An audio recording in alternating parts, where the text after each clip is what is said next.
അസ്സലാമു അലൈക്കും.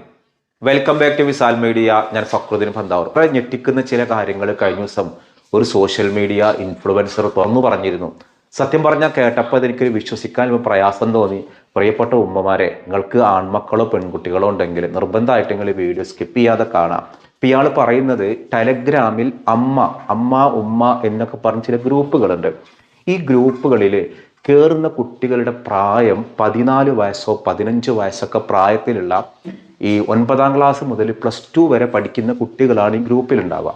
അപ്പോൾ നമ്മുടെ മക്കളുടെ കയ്യിൽ എപ്പോഴും പഠിക്കാൻ വേണ്ടി ഫോണുണ്ട്. പ്രത്യേകിച്ച് ആൺകുട്ടികളാണോ ഒരു 10ഒക്കെ ആകുമ്പോഴേക്കും അവരുടെ കയ്യിൽ ഫോണുണ്ട്. അവരുടെ കയ്യിൽ ഫോണില്ലാത്തൊരു മലബാറിലെ മിക്ക കുട്ടികളുടെ കയ്യിലുണ്ട്. ഈ കുട്ടികൾ ഈ ഫോണിൽ ചെയ്യുന്ന കാഴ്ച ടെലഗ്രാമിൽ ഒരുപാട് ഗ്രൂപ്പുകളുണ്ട്. വീട്ടിലുള്ള ഉമ്മമാരുടെയും സഹോദരിമാരുടെയും ജ്യേഷ്ഠ ഭാര്യമാരുടെയും സഹോദര ഭാര്യമാരുടെയും ഒക്കെ വീട്ടിലെ ഫോട്ടോസ് ഉണ്ടാവില്ല, വീഡിയോസുകൾ. അതായത് വീട്ടിൽ ഇവർ നടക്കുന്ന വേഷം എന്ന് പറഞ്ഞാൽ പുറത്തു പോണ പോലെയല്ല എന്ന് വെച്ചാൽ അവരുടെ ഒരു രീതിയിലുള്ള സാധാരണ വേഷങ്ങളായിരിക്കും. അപ്പോൾ ആ ഒരു എക്സ്പോസ്ഡ് ആയ വീഡിയോസും ഫോട്ടോസും ഈ ഒരു ഗ്രൂപ്പിൽ അപ്ലോഡ് ചെയ്യാം. അതായത് അലക്കുന്നിടത്ത്, അതേപോലെ തൂത്തുവാരുന്ന സമയത്ത്, ഇങ്ങനെ ഇവരുടെ സ്വകാര്യ ചിത്രങ്ങൾ ഉണ്ടാവൂലേ. ആൻറ്റി സോഷ്യൽ, അതായത് സാമൂഹിക വിരുദ്ധ മനോഭാവമുള്ള കൗമാരക്കാരായ കുട്ടികളാണ് ചെയ്യുന്നൊരു ക്രൈം. ഇത് ഉമ്മമാരറിയുന്നില്ല, ഉപ്പമാരറിയുന്നില്ല, പെങ്ങന്മാരറിയുന്നില്ല. ഇവർ ചെയ്യുന്നത്, ഇവർ ഫോൺ ഇങ്ങനെ വെച്ചിട്ട് ഈ വീഡിയോസുകൾ ഇവർ എടുക്കുന്ന സമയത്ത് പല ശരീരഭാഗങ്ങളൊക്കെ കാണുന്ന രീതിയിലായിരിക്കും. ഇതെടുത്തിട്ട് ഈ ടെലഗ്രാമിലിടുക. അത് ഉപയോഗിച്ചിട്ട് AI ചിത്രങ്ങൾ, നഗ്ന ന്യൂഡ് AI ചിത്രങ്ങൾ ഉണ്ടാക്കിയിട്ട് വിൽപ്പന നടത്തുന്ന ഒരു രീതി കൂടിയിട്ട് കഴിഞ്ഞ ദിവസം നിലമ്പൂരിൽ ഇത്തരത്തിൽ വീഡിയോ എടുക്കുന്ന ഒരാളെ അറസ്റ്റ് ചെയ്തു. അയാളുടെ കയ്യിൽ 30ഓളം വിദ്യാർത്ഥിനികളുടെ, പെൺകുട്ടികളുടെ, വീട്ടമ്മമാരുടെ ഈ ചിത്രങ്ങൾ ഉപയോഗിച്ചിട്ട് ന്യൂഡ് AI ചിത്രങ്ങളാക്കി മാറ്റിയിട്ട് അത് വിൽക്കുക. അത് വിറ്റിട്ട് പണം സമ്പാദിക്കുന്ന ഒരാൾ. അതുകൊണ്ട് പ്രിയപ്പെട്ട ഉമ്മമാരെ, നമ്മുടെ ആൺമക്കളുടെ കയ്യിൽ നിങ്ങൾ ഫോൺ കാണുമ്പോൾ നമ്മുടെ ആൺമക്കളെല്ലാവരും ഇങ്ങനെയാണ് എന്നുള്ളത് നല്ലൊരു അർത്ഥമല്ല കേട്ടോ. ഇങ്ങനൊരു വിഭാഗം നമ്മുടെ മുന്നിലുണ്ട്. എത്രത്തോളം എന്ന് വെച്ചാൽ എൻ്റെ അടുത്ത് കൗൺസിലിങ്ങിന് വന്നൊരു കേസ് ഞെട്ടിപ്പിക്കുന്ന ഒരു കേസാണ്. അതായത് ആകെ 16 വയസ്സേ പ്രായമുള്ളൂ, 16ഓ 15ഓ വയസ്സ് പ്രായം. ആ പ്രായമുള്ളൊരു ചെറുക്കനെ കൊണ്ടുവന്ന് നോക്കുമ്പോൾ അവന് കൊണ്ടുവന്നത് പഠനത്തിൽ പിന്നിലായിട്ട് ഒന്ന് കാര്യങ്ങൾ ശ്രദ്ധിക്കണം. എന്താണ് അവനിങ്ങനെ പഠിക്കാൻ ബുദ്ധിമുട്ടാണ്, പഠിയാഞ്ഞിട്ടാണ് വെച്ചാൽ അവർക്ക് മുൻപൊക്കെ നല്ല മാർക്ക് കിട്ടിയിരുന്ന ഒരാളാണ്, ഇപ്പോൾ മാർക്ക് കിട്ടണില്ല. അങ്ങനെ കൊണ്ടുവന്ന് കൗൺസിലിംഗ് ചെയ്ത് നോക്കുമ്പോൾ ഇവൻ്റെ പരിപാടി ഇതാണ്. ജ്യേഷ്ഠൻ്റെ ഭാര്യയാണ് പ്രധാനമായിട്ടും ചെയ്തിരുന്നത്. അവർ കുഞ്ഞിന് പാല് കൊടുക്കുന്ന സമയത്തൊക്കെ അറിയാത്ത രൂപത്തിൽ ഫോട്ടോസ് എടുത്ത് ഗ്രൂപ്പിൽ വിടുക. എന്നിട്ട് അവരിന്ന് പണം വാങ്ങും. ഈ കാശ് അവർക്ക് കിട്ടും. ഈ കാശ് കിട്ടുന്നത് അവൻ്റെ മറ്റൊരു സുഹൃത്തിൻ്റെ അക്കൗണ്ടിലേക്കാണ്. ഇവൻ്റെ അക്കൗണ്ടൊന്നുമില്ലല്ലോ. അവൻ ആ കാശ് കൊടുക്കും, കമ്മീഷൻ അവനെടുക്കും.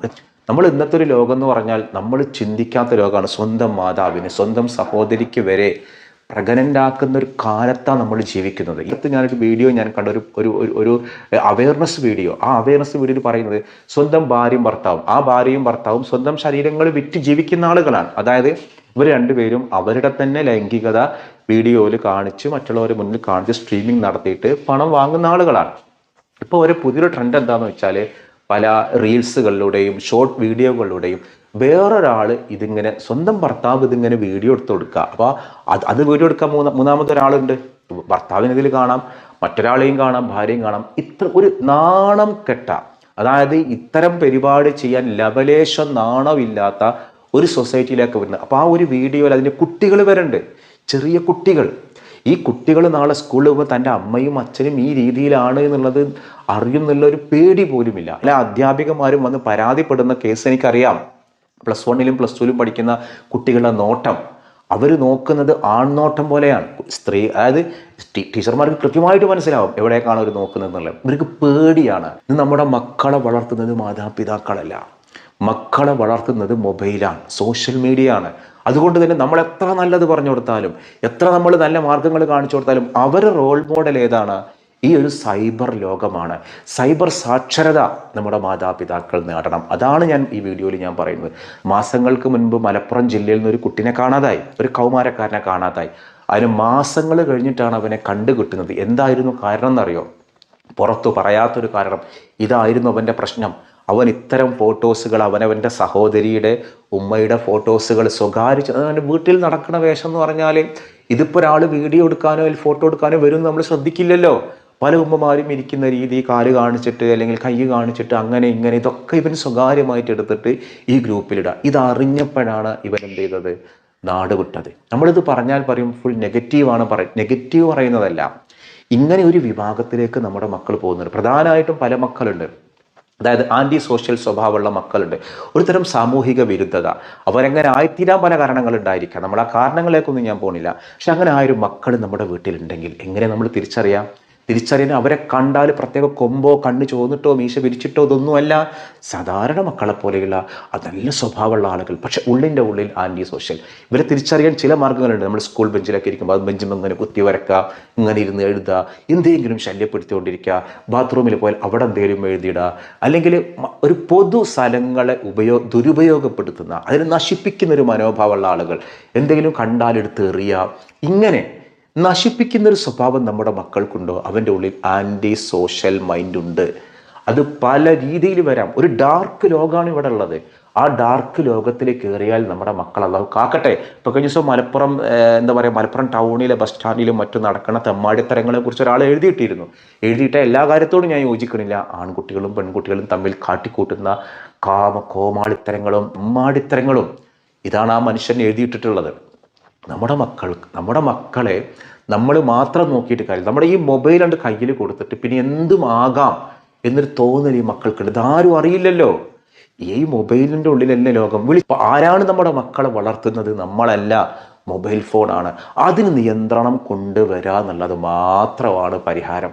നമ്മുടെ മക്കൾ ഏതൊക്കെ സോഷ്യൽ മീഡിയ പ്ലാറ്റ്ഫോമുകളാണ് ഉപയോഗിക്കുന്നത്? നമ്മളിപ്പോൾ വാട്സപ്പിൽ അധികമില്ല, ഇൻസ്റ്റയിൽ അധികമില്ല. ഈ ഒരു ടെലഗ്രാമിൽ കണ്ടുപിടിക്കാൻ പോലും പറ്റൂല. നമ്മളൊരു പരാതി കൊടുത്തതിന് ടെലഗ്രാമിൽ വിവരങ്ങൾ കിട്ടൂല. നമ്മുടെ സർക്കാർ ടെലഗ്രാം നിരോധിക്കാൻ പോകുന്നൊക്കെ പറഞ്ഞു കേട്ടിരുന്നു. കാരണം അതീവ രഹസ്യങ്ങളായ ആളുകൾ ഈ ലഹരി വിൽപ്പന നടന്നൊക്കെ ടെലഗ്രാം വഴിയാണ്. ടെലഗ്രാം എന്ന് പറഞ്ഞാൽ നിങ്ങൾ പണ്ട് ടെലഗ്രാം അടിക്കാമെന്നുള്ള ആ ടെലഗ്രാം അല്ല, സോഷ്യൽ മീഡിയയിലെ ഒരു ആപ്ലിക്കേഷനാണ് ടെലഗ്രാം എന്ന് പറയുന്നത്. അപ്പോൾ വളരെ ഗൗരവമുള്ള സംഗതികളാണ്. വീട്ടിലെ ഉമ്മമാരെ നിങ്ങൾ സൂക്ഷിച്ചോ, പെങ്ങന്മാരെ സൂക്ഷിച്ചോ. നമ്മുടെ ഉള്ളിൽ ഇങ്ങനെ ഒരു ലോകമുണ്ട്. നിങ്ങളുടെ ഫോട്ടോസുകളും നിങ്ങളുടെ വീഡിയോസുകളും നിങ്ങളറിയാതെ നിങ്ങളുടെ സ്വകാര്യ ചിത്രങ്ങളൊക്കെ വിൽപ്പന നടത്തുന്നവർ നമ്മുടെ വീടിൻ്റെ ഉള്ളിൽ തന്നെ ഉണ്ടോ എന്നുള്ളത് നമ്മൾ ഉറപ്പുവരുത്തുക. വളരെ ഗൗരവത്തോടു കൂടി ഞാൻ പറയും. ഇത്തരം കേസുകൾ ഇപ്പോൾ വർദ്ധിച്ചുകൊണ്ട് വരികയാണ്. ഈ അടുത്ത അറസ്റ്റിനായ സംഭവം കൂടി വരുമ്പോൾ വളരെ ഗൗരവത്തിൽ നമ്മൾ ചിന്തിക്കേണ്ടുന്ന ഒരു കാര്യം. അതുകൊണ്ട് പ്രിയപ്പെട്ട ഉമ്മമാർക്കും പ്രിയപ്പെട്ട സഹോദരിമാരും അവയർനെസ് ആവാൻ. മക്കൾക്ക് ഇതിൻ്റെ കഥ അറിയില്ല, മക്കൾക്ക് ഇതിൻ്റെ ഗൗരവം അറിയില്ല. അതുകൊണ്ട് അവർ ചെയ്യും. കാരണം ഈ കൂട്ടത്തിലൊന്നും മുതിർന്ന ആളുകളില്ല. പിന്നെ മുതിർന്ന ആളുകളുണ്ട്, സ്വന്തം പങ്കാളിയുടെ ചിത്രങ്ങൾ വിൽക്കുന്ന ആളുകൾ. ഇതിങ്ങനെ ഫോട്ടോസുകൾ കാണിച്ചിട്ട് അതിന് അഭിപ്രായങ്ങൾ, അവനവൻ്റെ ഭാര്യയുടെ സ്വകാര്യ ചിത്രങ്ങൾ അയച്ചിട്ട് അതിലിങ്ങനെ ഡേർട്ടി കമൻറ്റുകൾ കേൾക്കുമ്പോൾ അതിൽ രതിസുഖം കാണുന്ന സ്വഭാവമുള്ള രതിവൈകല്യമുള്ള ആളുകളുണ്ട്. അള്ളാഹു നമ്മളെ കാക്കട്ടെ എന്ന് നാം പ്രാർത്ഥിക്കാം. ഞാനിന്ന് ചോദിക്കുന്നൊരു ചോദ്യം, ഈ ഒരു പതാക കണ്ടല്ലോ, ഇതാരുടെ പതാകയാണ് എന്നുള്ളതാണ്. ഈ പതാക 1962 കാസർഗോഡ് വെച്ച് 36ാം വാർഷിക സമ്മേളനത്തിലാണ് ഈ പതാക ഒരു ഒഫീഷ്യൽ അംഗീകാരം ലഭിക്കുന്നത്. ഈ പതാകയുടെ മാന്തളിർ കളറുണ്ട്, മുകളിലുള്ള കളർ. ആ കളറിനുള്ളിൽ ചന്ദ്രക്കലയും നക്ഷത്രവുമുണ്ട്. ഈ മാന്തളിർ കളർ എന്ന് പറയുന്നത്, ആ കളർ സൂചിപ്പിക്കുന്നത് ഊർജ്ജസ്വലതയും ചൈതന്യവും ശക്തിയെയുമാണ്. അതിനു പുറമെ പുതുമയും ചൈതന്യവും. ഈ കളർ ഉദ്ദേശിക്കുന്ന സന്ദേശം അതാണ്. പിന്നെ വെള്ളക്കളർ എന്ന് പറഞ്ഞാൽ സമാധാനത്തിൻ്റെയും സത്യത്തിൻ്റെയും സന്ദേശമാണ് നൽകുന്നത്. അടിയിലെ പച്ചക്കളർ വിശ്വാസ്യതയുടെയും ശൗര്യത്തിൻ്റെയും സന്ദേശമാണ് നൽകുന്നത്. ഇതിലെ വെള്ളക്കളറിൽ ഒരു നീല പച്ച കുബ്ബ കാണാം. ഹബീബായ റസൂലുള്ളാഹിനുള്ള സ്നേഹം. ഹബീബായ മദീനയിലെ കുബ്ബ എന്ന് പറഞ്ഞാൽ പ്രവാചക സ്നേഹമാണ്, ഹബീബായ നബിയുള്ള ഇഷ്ടമാണ് ഈ പതാകയിലെ പ്രധാന സന്ദേശം. അപ്പോൾ ഈ ഒരു പതാക ഏത് ആരുടെ പതാകയാണ് എന്നുള്ളതാണ് ചോദ്യം. പലർക്കും ഈ പതാക കണ്ടിട്ടുണ്ടെങ്കിലും ഈ പതാകയുടെ പിന്നിൽ ഇത്തരമൊരു സന്ദേശമുള്ളത് പല ആളുകൾക്കും അറിയില്ല എന്നുള്ളതാണ്. നമ്മൾ ഇന്നലെ ചോദിച്ചിരുന്ന ഒരു പതാക കാണിച്ചിട്ട് ഏതാണെന്നുള്ളത് UAE പതാകയാണ്. പലരും പല കെനിയ, പല രാഷ്ട്രങ്ങൾ, ഖത്തർ, അങ്ങനെ പല രാഷ്ട്രങ്ങളുടെ പേരും പറയുന്നു. ശരി ഉത്തരം UAE എന്നുള്ളതാണ്. അപ്പോൾ ഈ ഒരു പതാക ആരുടെ പതാകയാണെന്നുള്ള ഉത്തരം നിങ്ങൾ കമൻറ്റ് ചെയ്യേണ്ടത്. മറ്റൊരു ദിവസം മറ്റൊരു വീഡിയോയുമായി വീണ്ടും കാണാം. അസ്സലാമു അലൈക്കും.